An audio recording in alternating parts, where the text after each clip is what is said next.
Yes. You're a girly girl? You need a pink tutu. Oh, my God. Now I know why he wants to grow his hair out. Shut up. No, I want to walk up to Huber and go, hey, how you doing, Mark?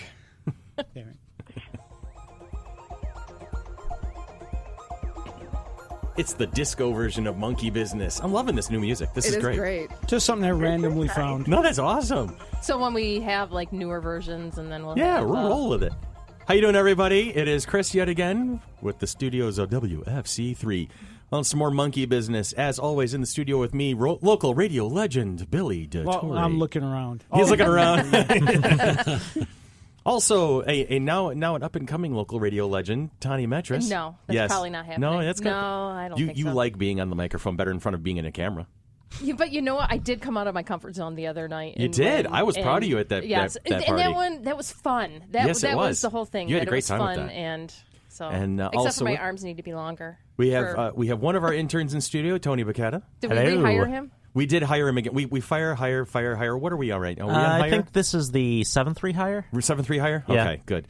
And in studio for the second time ever, Woo-woo! the lovely and irrepressible Sybil Corbin. Hi. She's not on the phone this time. Now we can actually see the shoulders visiting. shrug I know when she does it. It was awesome. Also with us, big Wayne Brown. Hey. Wow, he's gearing up to rip you apart again. Oh, I know. That top 10 list, I'm still feeling the burn off of that one. Also with us, Brian Burke. Hey, guys. Fellow director and Doctor Who fan extraordinaire. Absolutely. And on the phone today, one of our other favorite interns, Kelsey Grape. Hello. Say hi. There she is. All right. Have we fired her yet? No, I don't. In relation to Gilbert? Oh, I bet you have never heard that one before. All right. She's laughing. So we've covered a lot of ground in these podcasts over the past few months now at this point, and today I'm lost. Are we lost on that? I'm just lost about all the things we've talked about. And we've talked you know, about. You know what the funny thing is, that. Tanya, is that you're the secretary of the board, so you should be keeping track of all these things. Yeah, I'm just have saying a list that. of all of our Making podcasts. but that's of observation. the board, not of the podcasting. Yeah, but that's something totally different. The crossing of everything that we've been talking about just they shows... all connected back in. It just shows why we do a con that has so many different things involved. We bring it all because together. Everything does kind of have fit. tie-ins here and there. Yeah. And I mean, there's crossover all over the place. When you're a nerd, you like more than one thing. Yeah, which is seriously. The best thing. Organization in the chaos. Exactly. Yes. Exactly. And bringing order to chaos today. What is our topic for today? We're going to talk about the Marvel Cinematic Universe. So MCU, as it is so lovingly and some ways not so lovingly called. Wayne's getting ready for this one. I think he's got a whole... He's chomping at the bit over there. Yeah. He's ready to tear a few of them apart. Yeah. No. I like the Marvel Cinematic Universe. But Continue. They have no magic. they do now. No, they don't. It's all science. It's all science. Including Okay. Doctor Science. Strange. He's Yes. science, too. Yeah, he's science. Ask Adam Frank, the guy who from U of R. He's the...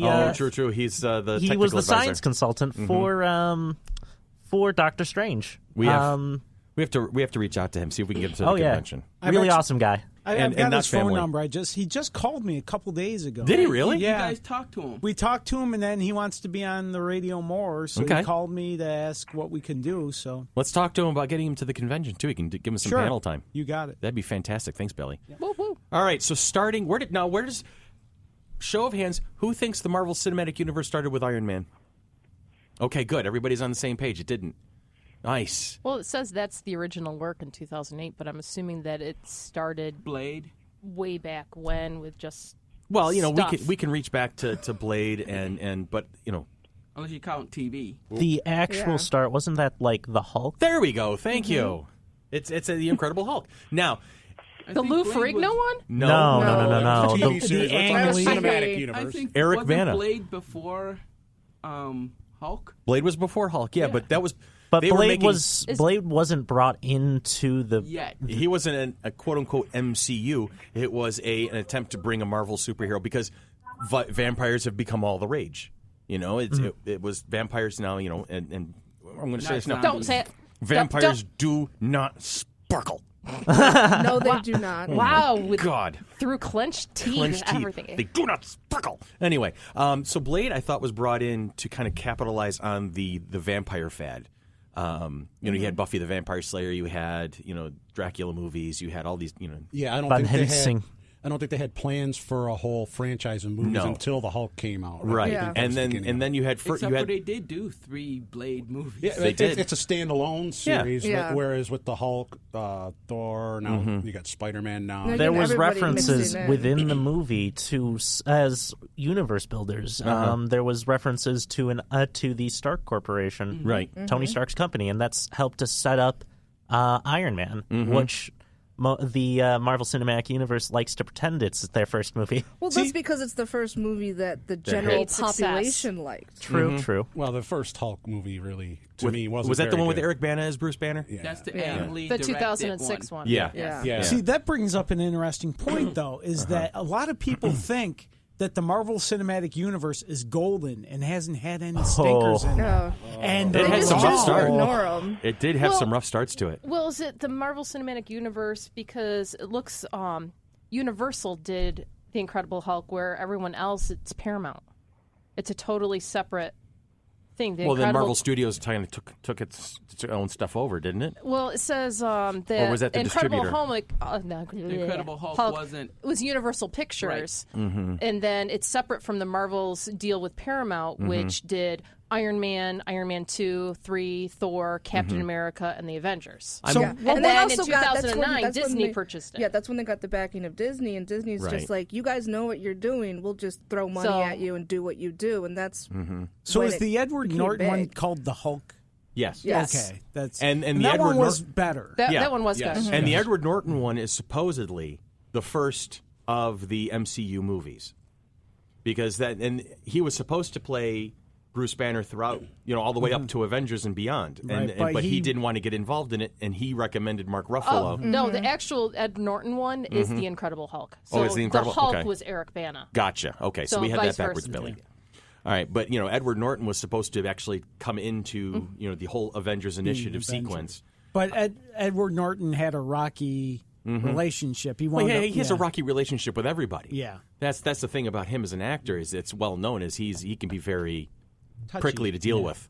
But he recommended Mark Ruffalo, and I really think we benefited in the deal because I enjoy Mark Ruffalo a hell of a lot more than I like Edward Norton. Oh yeah, he's fantastic. Oh, he was perfect. Yes. Just I liked even him in 13 going on 30. 13. Sorry. Could say All Mark right. Ruffalo is incredible. Oh, look at you, Kelsey. Very nice, honey. Very nice. All right, so the whole thing starts. We'll just throw it out there for the sake of this conversation. The whole thing starts with the Incredible Hulk, Edward Norton playing Bruce Banner, and the Hulk that looks nothing like him. Although when the first Avengers came out, I went to the marathon they had at out in Henrietta, I think it was. Regal. Where they showed all the movies, but they didn't show the Hulk movie. They showed the Iron Man movie, Exactly. Captain America. And that's the kind of thing is Iron they've Man kind of 2, swept, yeah. they've swept the Hulk under the Thor, rug a little bit, haven't yeah. they, over the years? Yeah, it's like it didn't exist. Well, they also want to try to keep the continuity of it's a different actor, so they try to It's- forget it. It's a just little like bit. when they changed Chris Partridge's on the Partridge Family. It just happens. Or They regenerated Becky, like a doctor. Mother's on Fresh Prince of Bel-Air. Bel-Air, yeah. Becky's on Roseanne. There you go. There we go. See, we can just keep going with We that. can just say all- Darren's on How Bewitched. did we forget Darren's? Bewitched. The uncle stink. from whatchamacallit, the one with the Silax or the reptiles. Oh, Tony brought it to a screeching halt. Sleestaks. That's the one. Oh, that's right. Land of the Lost. Land of the Yeah. Lost. That's the Okay. one. Yeah, we were lost. Yeah, I was confused there for a second. and so Back to MCU. MCU. Okay, so Yes. we've kind of had a little fits and starts here, but we're in consensus. We can talk about Edward Norton's Incredible Hulk is basically the beginning of the MCU because the tag scene at the end of the credits is even Tony Stark coming in. Here comes Robert Downey Jr. His first appearance as Tony Stark. And all right, I'll ask this before we start talking about Iron Man. Can anybody now see anybody else playing Tony Stark? No. Oh, no. No. When they There's picked no him, one- I said that's a good. That's it it. was a Yeah, good pick. it was a good Yeah. pick. You got an addict who's Playing an ex-addict. alcoholic. Yeah. So yeah, it fits. The same kind of broken soul but high charisma. Yeah. That kind of a thing. He was And great can- in Chaplin anyway. Yeah. Oh my God, that was a great movie, Chaplin. But anyway, so we now fade into what everybody thinks is the first MCU movie, Iron Man. Okay. Expectations, Billy. What did you think when you heard Iron Man was being made into a movie? Well, to me, Iron Man was always sort of a C-list character in the Marvel comic book universe. Because they didn't have any of their regular A-list characters. They sold them all. Yeah, so it was kind of a surprise, but being a comic book reader, who at that time there weren't that many comic book movies out, not like now or every couple months. Ooh, I'm going to see, Kamadi, Last Boy on Earth, or whatever's coming out. I'd like to see him. Yeah, sure. and so when Iron Man, okay, yeah, I'll go see Iron Man, sure. Why not? And like you said, it's a masterpiece. It is. They took a C-list character and made a masterpiece. Right. And that was, I think, everything rode on that movie. Do you think if Iron Man bombs, the Avengers Initiative goes done. with it? Yeah. It's done. Before It's Green Lantern. Yeah. Oh, God, yeah. It becomes Ryan Reynolds' Green Lantern? Yeah. Yeah. There was nothing much wrong with Green Lantern. What? Wait. We're going to talk What about... did you say? He did mention that. He There was did. nothing much wrong with Green Lantern. Not much. Just a All right, little all bit. There's some flaws. Yeah. Just the main I didn't villain watch it, was bad. so- Yeah.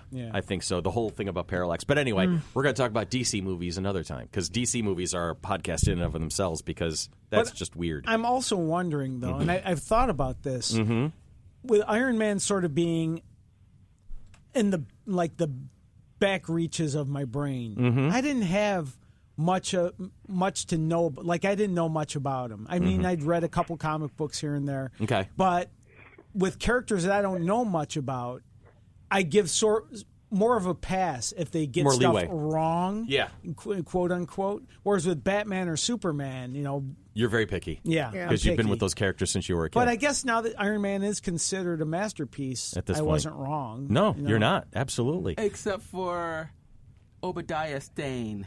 That whole Obadiah Stane thing wasn't right. Well, in that's Iron the Man. point I think Billy's making is for somebody who's not as familiar with the character. Like, I'll admit, I became an Iron Man fan after the movie. Yeah. Me too. So not before.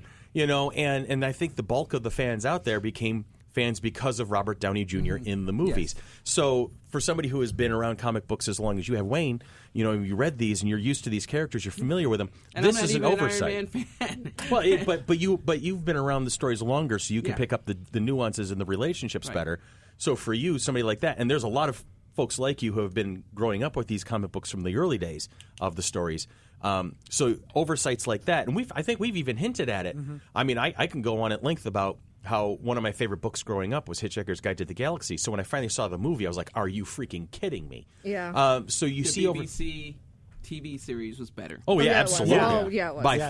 far. But I still read the book. I get my teenagers into the book now, too. So anyway, but, so you can see that oversight, that Obadiah Stane in the movie was fine for us new people to the mythos of Iron Man. But for folks who are familiar with the stories, it's like, wait a minute, what time? Hang on here.